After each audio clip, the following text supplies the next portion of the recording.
Exactly.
1 minute.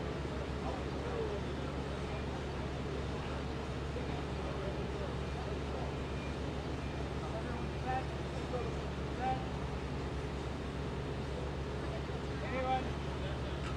Bueller? Is everyone set?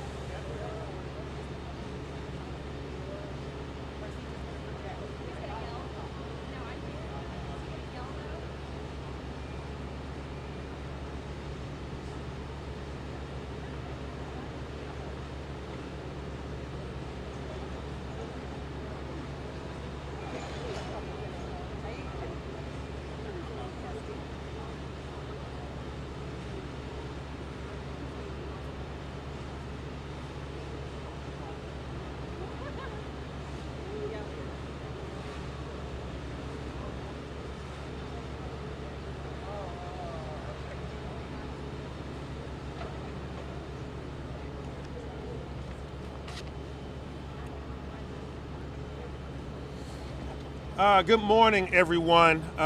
Thank you for being out here. I wanted to give you all some updates on where we stand.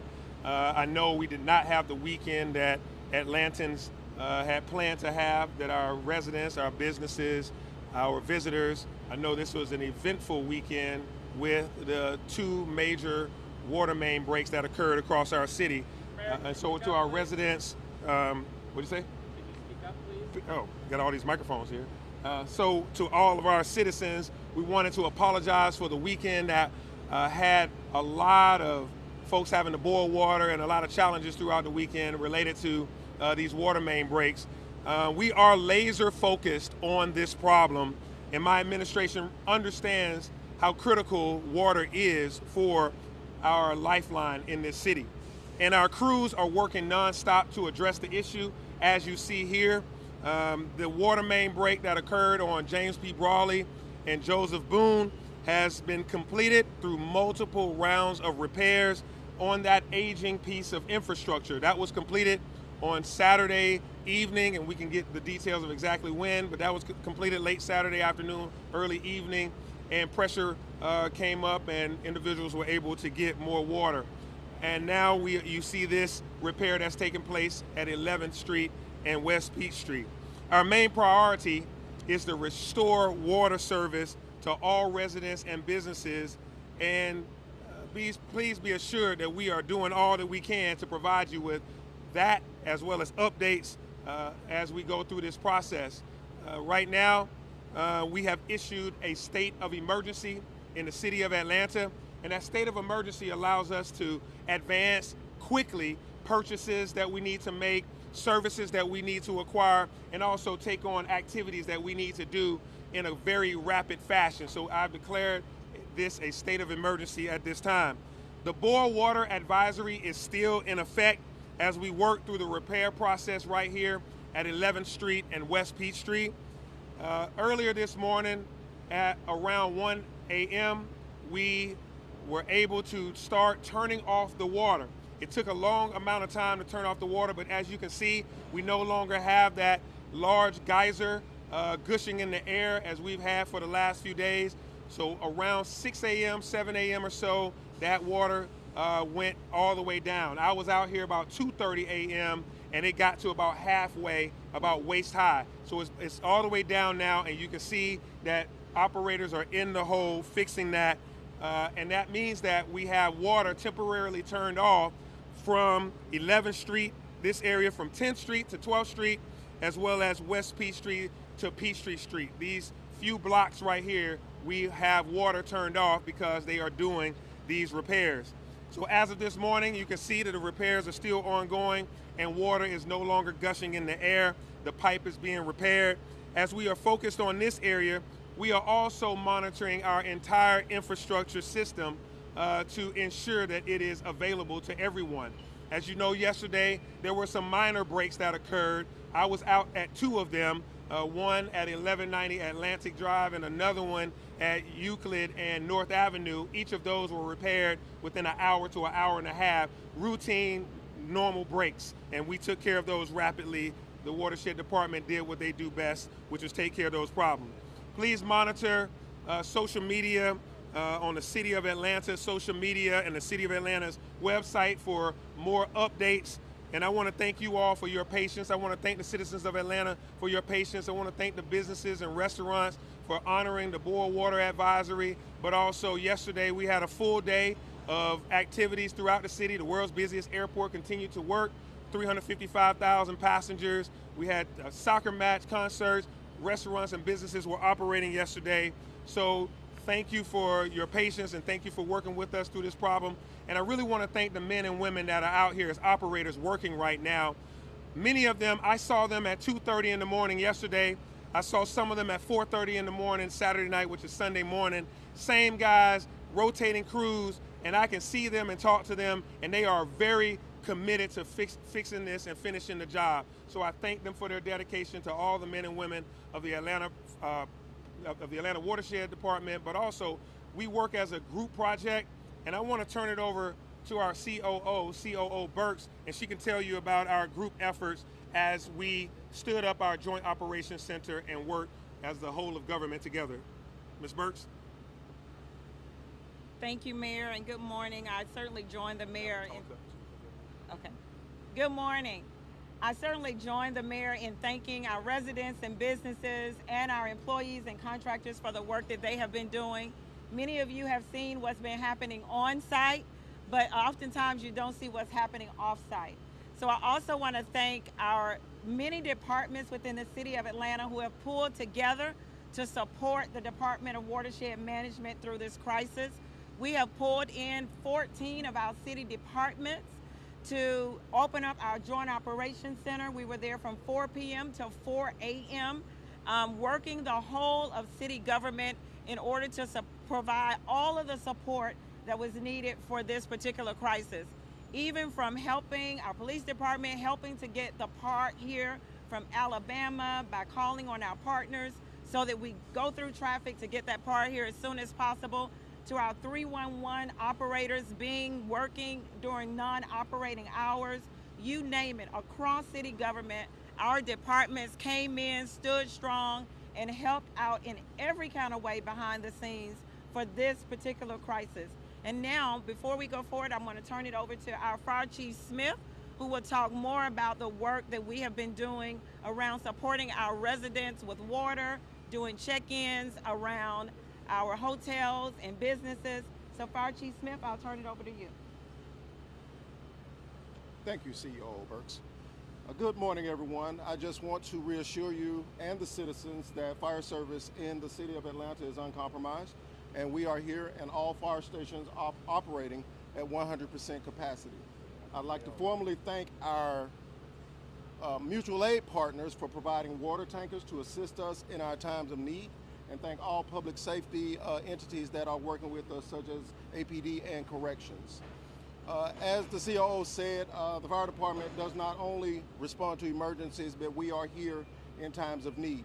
And with that, we have opened 2 additional fire stations to provide water to the citizens of Atlanta. Here in proximity to this location, it will be our fire station number 15, which is in Midtown, and our fire station 11, which is in Atlantic Station.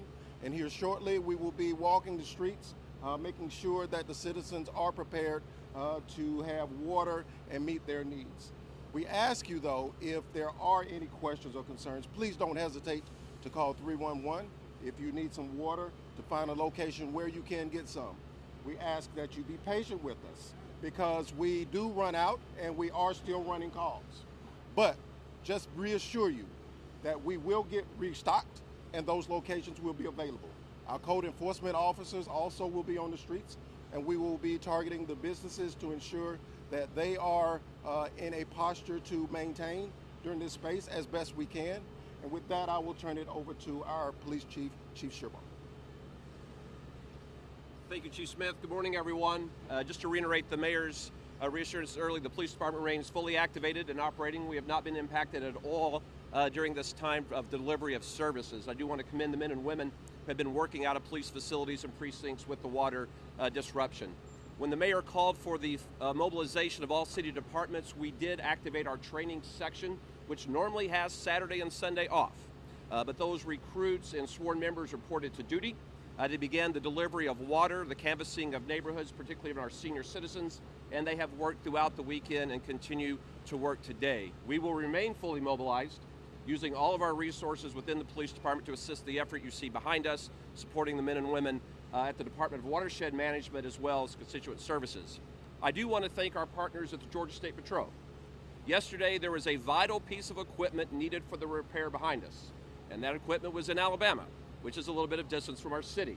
And I do want to thank Colonel Hitchens yesterday for arranging troopers to escort that piece here to the city limits, where your police department picked up that escort and brought that piece here. That is just one example of the work that is being done around the clock by many different facets of city government and our state partners to quickly mitigate this emergency. Please continue to use 311 for any water-related matters and 911 for emergencies. And again, thank you to the men and women of Atlanta Police Department for the extra hours and the exceptional work you've been doing all weekend. And now for our Commissioner of Department of Watershed Management, Al Wiggins. Thank you, Chief. Good morning, everyone. We've had an eventful weekend, but we've also made some significant accomplishments.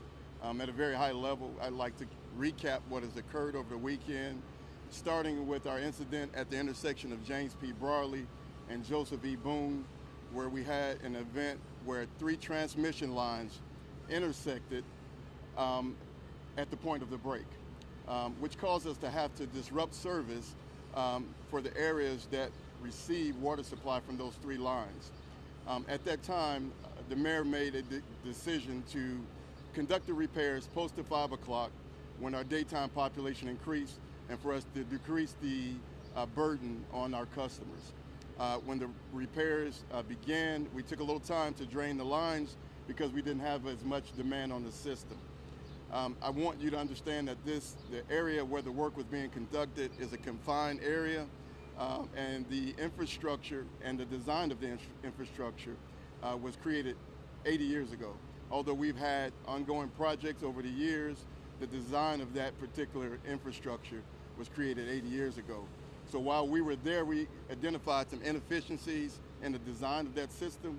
We made some real-time repairs with the design to prevent any future occurrences or leaks at that particular location.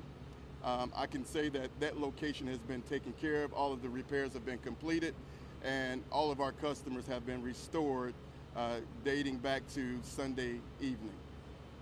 So today we have a water main break similar to what we experienced at James P. Broadley and Joseph E. Boone, except we don't have as many transmission lines. However, we have 2 major lines that intersected. We had a difficult time interrupting water service to this particular location because the valve that would terminate service was directly under the geyser that you viewed over the weekend. So we had to come up with an alternative method to interrupt water supply.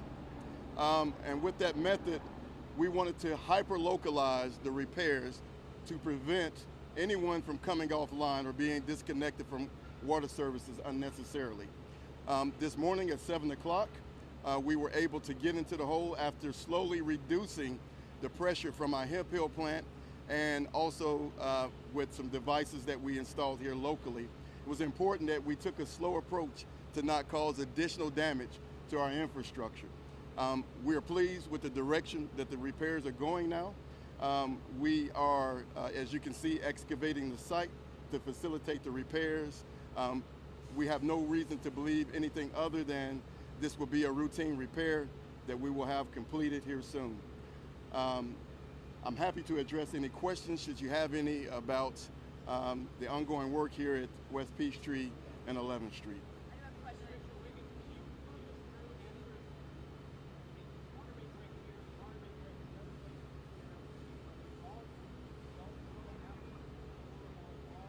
Yeah, so that's a great question. We have no reason to believe that there's a connection between the two. I want you to understand that we really have not had the opportunity to do a thorough inspection because we had so much water flow in this particular area. As we excavate this site, we will learn more. I'm not saying that there isn't a connection, but at this time, we do not have a reason to believe that there is. Can you, and I don't know who the right person to ask this question is, but do you have any sense of how many high-rise buildings still do not have pressure in the city? So we don't have that number, and please keep in mind the pressure fluctuates as we begin to make certain adjustments to the system, whether it's how we pressurize the system or actuate certain valves. That number fluctuates, but at this particular time, we do not have a number. But I will tell you that we've hyper-localized the repairs to prevent anyone from being disconnected from the system unnecessarily. Because there are still buildings downtown that don't have enough pressure to open. Yeah, so I want to be clear that there are buildings that still have pressure, and it may be that they have decided to not remain open based on their comfort level, but it's not always an indication that they do not have adequate pressure. If these pipes are 80 years old and the average... When is it going to be turned back on? Okay, if these pipes are 80 years old and the average lifespan is 50, I mean, why haven't they been replaced on a wider scale before then? Is it a budgetary issue? So no, With the growth of no. the city? No, that's a great question. And so there is infrastructure, whether it's a head wall or whether it's a main line that are at certain ages, but that doesn't mean that we have not done work. There's always ongoing work, especially when you have development in an area. We add new infrastructure, and the way we make determinations if we need to take on a larger project is we collect data, and if we see a series of breaks or repairs that are necessary, that's when we decide to take on a capital improvement project and to look at the subgrade infrastructure and make significant repairs from there. When will the water be back on? Any estimated timeline? Yeah, so in just simple, Right here. yes sir, so in simple, the water will be back on when we facilitate the repairs. I want, and I can appreciate, yes sir, if you can just allow me to. Estimated timeline, 24 hours, 36, 72? Sir, as I mentioned earlier, we cannot give you a definitive answer because we just began the inspection process. So we are working feverishly, as you can see. To do if one of the high-rises catches on fire, what are your contingency plans? Thank you, everyone. Thank you. Thank you. This way.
Let the water. You good? Yeah. That's my other one anyway.